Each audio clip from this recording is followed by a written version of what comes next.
अस्सलाम वालेकुम एवरीवन। मेरा नाम उसामा रियाज और आप गूगल स्लाइसिंग का यूट्यूब चैनल देख रहे हैं।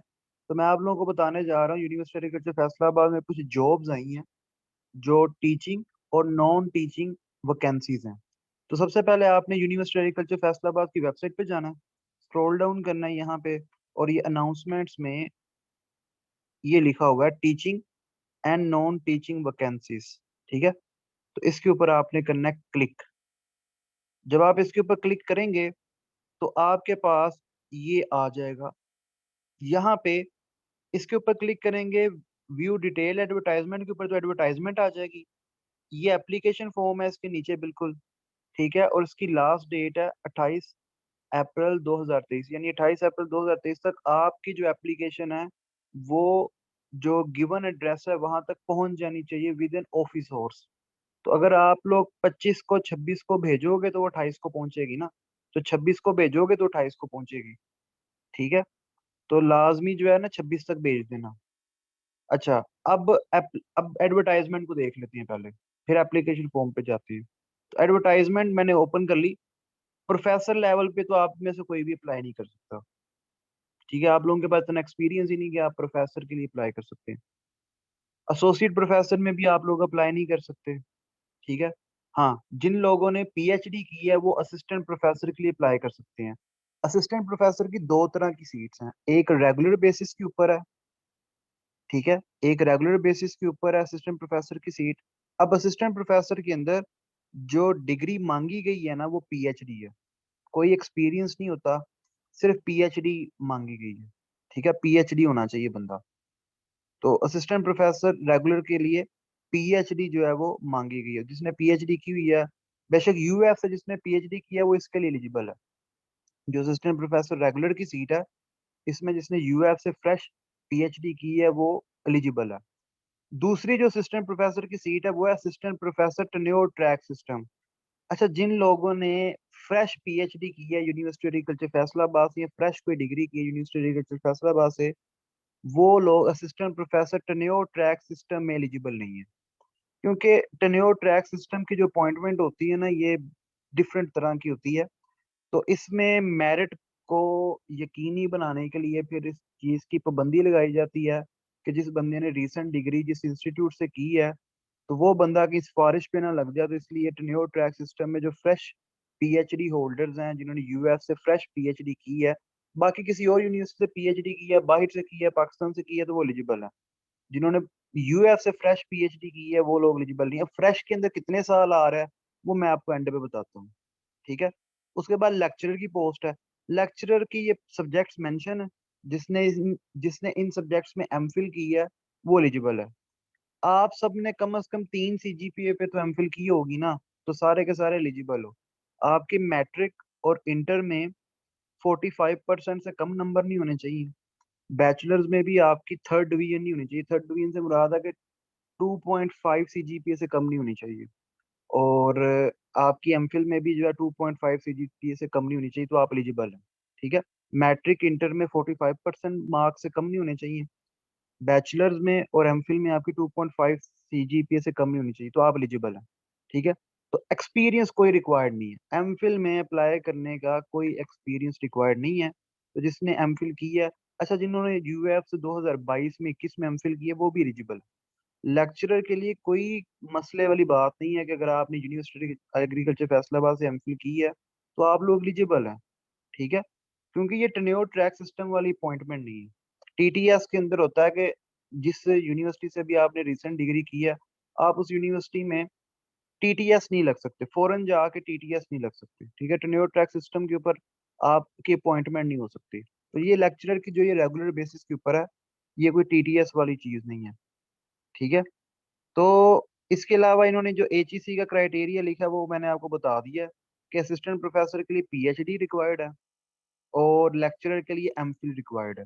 ठीक है, वो पीएचडी के साथ भी कोई टीचिंग एक्सपीरियंस रिक्वायर्ड नहीं है और एमफिल के साथ भी कोई टीचिंग एक्सपीरियंस रिक्वायर्ड नहीं है। Post number 7, one electronics instrument engineer. ठीक है, इसके अंदर जो है इन्होंने एक्सपीरियंस मांगा 10 साल का। मेरा नहीं ख्याल कि आपके पास होगा।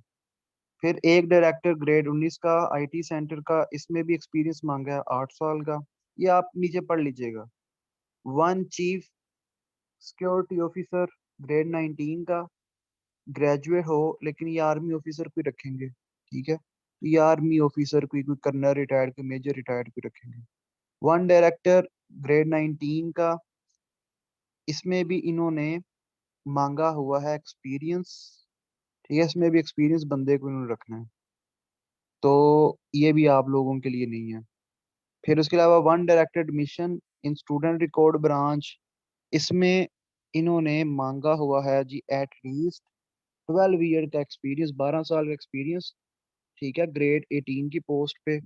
One director one director sports and student activities, इसके अंदर मास्टर्स डिग्री होनी चाहिए फिजिकल एजुकेशन में, या उसके बराबर की कोई डिग्री हो, 7 साल का एक्सपीरियंस होना चाहिए, या बैचलर्स डिग्री हो और उसका एक्सपीरियंस जो है वो ज्यादा होगा। फिर वन डिप्टी रजिस्ट्रार के लिए उन्होंने बैचलर्स डिग्री मांगी है, किसी भी सब्जेक्ट में हो, लेकिन ग्रेड 17 का 3 साल का एक्सपीरियंस भी मांगा है कि आपने पहले ग्रेड 17 के ऊपर 3 साल सर्व किया हो।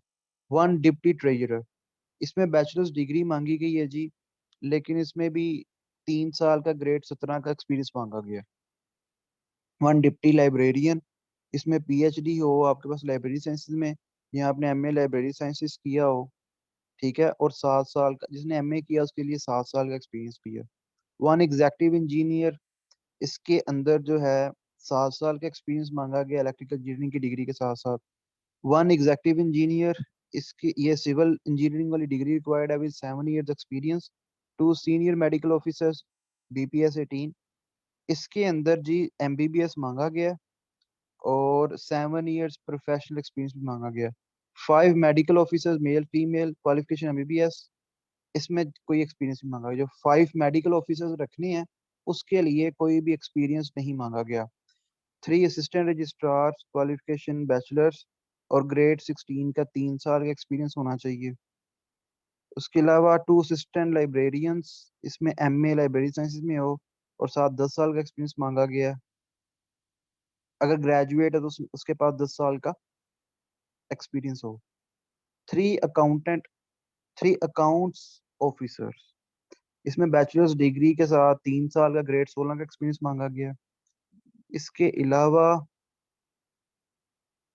यह 5 साल का ऑफिस एक्सपीरियंस, ठीक है। One security officer bachelor's degree, ये भी आर्मी ऑफिसर भी रखेंगे।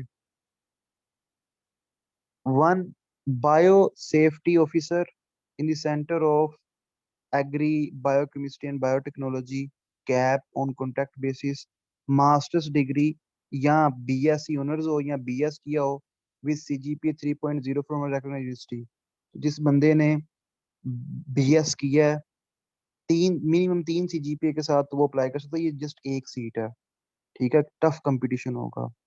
Three assistant executive engineers lab engineers BPS 17, ठीक है, इसमें इंजीनियरिंग वाले आएंगे।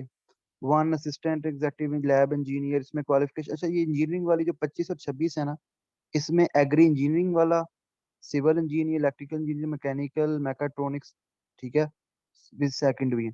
अब मेन चीज है कि अप्लाई किस तरह करना है। तो point number one, general conditions का पॉइंट नंबर वन,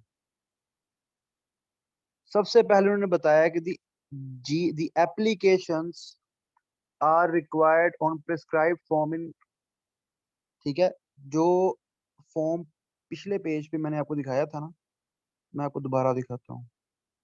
ये है जी एप्लीकेशन फॉर्म, ठीक है, ये एप्लीकेशन फॉर्म है, तो ये एप्लीकेशन फॉर्म आपने डाउनलोड कर लेना। अच्छा, उसके बाद एप्लीकेशन फॉर्म डाउनलोड कर लिया, वो कहते हैं जी ऑन प्रेस्क्राइब फॉर्म इन क्वाड्र quadruplicate four complete sets of application for the post of professor, associate professor, assistant professor, and in triplicate three complete sets of application for the post of assistant professor and lecturer, and one copy of the application is required on the prescribed form for the other post। जिन लोगों ने professor के लिए apply करना है, उन्होंने क्या करना है, उन्होंने 4 सेट्स बनाने हैं डॉक्यूमेंट्स के, यानी एप्लीकेशन फॉर्म। 4 उन्होंने एप्लीकेशन फॉर्म्स भेजने हैं। हर एप्लीकेशन फॉर्म के साथ उन्होंने एक डॉक्यूमेंट्स का सेट लगाना है। जिन लोगों ने असिस्टेंट प्रोफेसर, एसोसिएट प्रोफेसर के लिए अप्लाई करना है, असिस्टेंट प्रोफेसर टीटीएस, जिन लोगों ने associate professor, assistant professor TTS के लिए अप्लाई करना है, उन्होंने भी 4 सेट भेजने हैं। जिन लोगों ने असिस्टेंट प्रोफेसर और लेक्चरर के लिए अप्लाई करना है, उन्होंने 3 सेट भेजने हैं। 3 कंप्लीट सेट्स ऑफ एप्लीकेशन। इससे मुराद ये है कि 3 एप्लीकेशन फॉर्म फिल करने हैं, उसके साथ 3 सेट डॉक्यूमेंट्स के अटैच करने हैं, यानी हर एप्लीकेशन फॉर्म के साथ एक एक डॉक्यूमेंट्स का सेट अटैच करना है। जो बैंक ड्राफ्ट आपने बनवाना है उसके वो एक ही होगा। अब बैंक ड्राफ्ट की तरफ भी आते हैं। अच्छा, जो नॉन टीचिंग पोस्ट है उनके लिए एक ही एप्लीकेशन फॉर्म भेजना है with attested copies of with attested copies of all certificates, degrees, HEC equivalent certificates। HEC equivalent certificate उनके लिए जिन्होंने फॉरेन यूनिवर्सिटी से डिग्री की है, किसी बैरूनी मुल्क से डिग्री की है, उनके लिए। Corrective certificates, testimonials, detail marksheet यानी DMCs, provisional certificates, transcripts, relevant experience certificate with specific dates, publications, research projects completed, awards, academic civil, list of students produce as major supervisor. अच्छा, अब आप लोगों ने जिन्होंने लेक्चरर के लिए अप्लाई करना है या जिन्होंने असिस्टेंट प्रोफेसर के लिए अप्लाई करना है, देखो आपके पास एक्सपीरियंस नहीं है, तो आपने मैट्रिक, इंटर, बैचलर्स, एमफिल, जिसने पीएचडी की है वो पीएचडी का, डीएमसी भी, डिटेल मार्कशीट भी, और जो सनद वगैरह, जो सर्टिफिकेट्स वगैरह हैं, अगर डिग्री है तो वो भी, उसकी फोटो कापीज करवानी है और वो टेस्ट करवा लेनी है।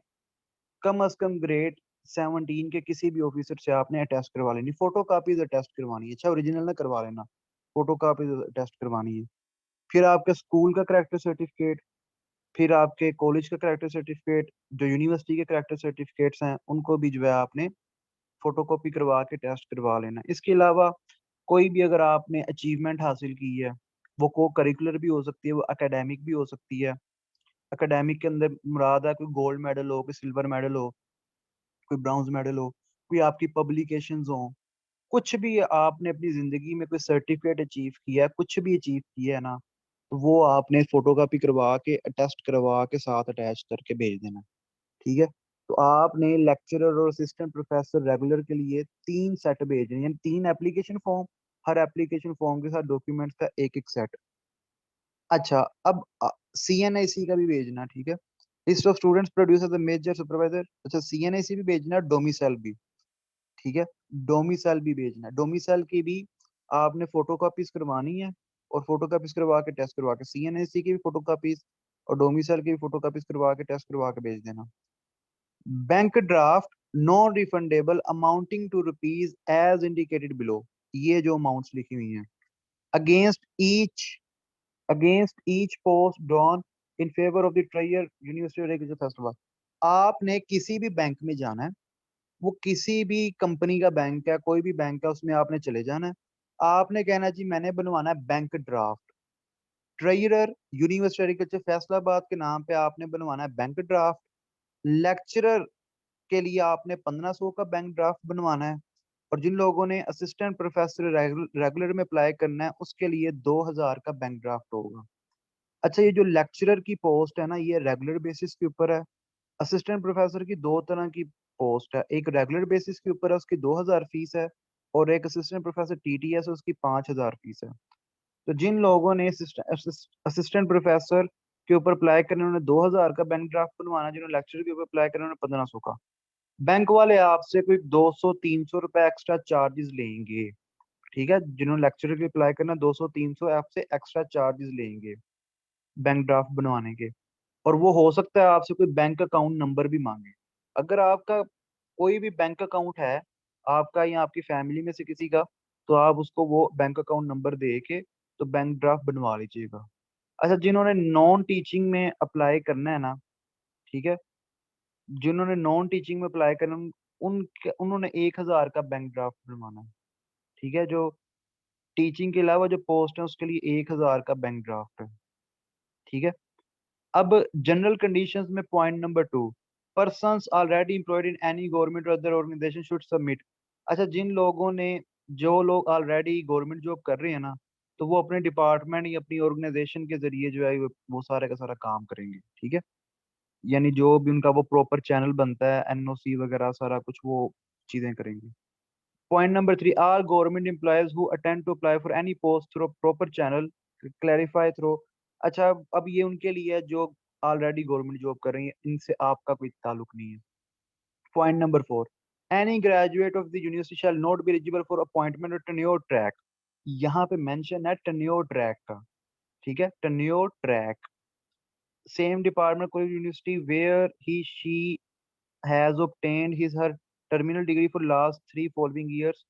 अच्छा, जिस बंदे ने पीएचडी की है ना यूनिवर्सिटी एग्रीकल्चर फैसलाबाद से, और उसको पीएचडी किए हुए, मतलब वो फ्रेश पीएचडी होल्डर है, और फ्रेश के अंदर क्या आता है 3 साल, यानी 2023 में जॉब आई है। जिस बंदे की 2019 तक यूएस से पीएचडी हुई है वो एलिजिबल है। जिसकी 2019 के बाद पीएचडी हुई है ना, वो असिस्टेंट प्रोफेसर टेन्योर ट्रैक के लिए अप्लाई नहीं कर सकता। ये just assistant professor tenure track के लिए पॉइंट नंबर 4, ठीक है। तो एक ही पोस्ट आई है टेन्योर ट्रैक की, यानी टीटीएस वाली, वो असिस्टेंट प्रोफेसर की है, तो पॉइंट नंबर 4 जस्ट उसके ऊपर लागू होता है। पॉइंट नंबर 4 लेक्चरर के लिए या असिस्टेंट प्रोफेसर रेगुलर के लिए अप्लाई नहीं होता, ठीक है। तो जिस बंदे ने 2019 तक पीएचडी की है यूनिवर्सिटी एग्रीकल्चर फैसलाबाद से, वो एलिजिबल होगा assistant professor tenure track system के लिए। जिसने बाद में पीएचडी की है यूनिवर्सिटी एग्रीकल्चर फैसलाबाद से, वो टेन्योर ट्रैक सिस्टम वाले असिस्टेंट प्रोफेसर के लिए एलिजिबल नहीं है, ठीक है। Point number 5, to be considered for appointment on tenure track system the candidate is required to resign और retire from any position held privilege. अच्छा, ये टेन्योर ट्रैक सिस्टम में जिन्होंने अप्लाई करना है उनके लिए। Point number 6, the maximum age limit for initial appointment tenure track, ये भी टीटीएस वालों के लिए, आपका कोई लेना देना नहीं टीटीएस से। Point number 7, as per decision of the Honorable Supreme Court of the University Syndicate decided that any person shall not allow or permit to perform professional engineering work as defined in the PEC Act who does not possess accreditation। अच्छा, ये engineers के लिए है कि जो PEC से registered नहीं है, ठीक है, वो अप्लाई भी नहीं कर सकते। The existing university, point number 8, the existing university employees studying abroad will be considered in absentia. The candidates who are living abroad and unable to appear before the selection board, their interviews will be conducted by the selection board through video conference। अच्छा, जो लोग बाहर रहना बैठे हुए, जो foreign country में बैठे हुए हैं, ठीक है, और वो अप्लाई करना चाहिए। जिससे यूनिवर्सिटी के बहुत से असिस्टेंट प्रोफेसर हैं, लेक्चरर्स हैं, वो प्रमोशन के लिए अप्लाई करना चाहती हैं, यानी एसोसिएट प्रोफेसर बनना चाहती हैं, प्रोफेसर बनना चाहती हैं, वो अप्लाई करना चाहते हैं। तो उनसे फिर जो है वो वीडियो कॉन्फ्रेंस के जरिए स्काइप के ऊपर जो है वो इंटरव्यू ले लिया जाएगा। मे बी जो दूसरे भी कैंडिडेट्स हैं जो बाहर बैठे हुए हैं वो अप्लाई करते हैं, तो उनसे भी स्काइप के जरिए जो है वो ले लिया जाए। लेकिन ये उनके लिए जो पाकिस्तान से बाहर हैं, जो पाकिस्तान में उन्होंने फिजिकल इंटरव्यू देना जाके। 3% quota is reserve for disabled person, यानी अगर 100 सीट्स होंगी तो 3 सीट्स जो है वो डिसेबल्ड पर्सन के लिए फिक्स हैं। 5% कोटा फॉर मिनोरिटी, 100 में से 5% जो सीट्स हैं वो मिनोरिटी के लिए फिक्स हैं। 15% कोटा फॉर वीमेन, और 15% सीट में खवातीन के लिए फिक्स हैं। अब इसका मतलब ये नहीं कि बाकी की जो सीट्स हैं, यानी बाकी की जो कितनी सीट्स हुई, ये सीट्स आपके पास बन गई 77, जो बाकी की 77 सीट्स हैं उनमें फीमेल्स या माइनॉरिटी या जो स्पेशल पर्सन हैं वो एलिजिबल नहीं होंगे। जो फीमेल्स हैं, जो माइनॉरिटी, जो स्पेशल पर्सन हैं, वो तमाम सीट्स के लिए एलिजिबल हैं। लेकिन ये इनके लिए खास अलहदा रख दी गई है, इस पे मेल अप्लाई नहीं कर सकते, ठीक है। तो खवातीन के लिए अलहदा से 15% सीटें रख दी गई हैं। जो वीमेन है वो ओपन मेरिट पे भी आती हैं और अपने कोटे के ऊपर भी एलिजिबल हैं।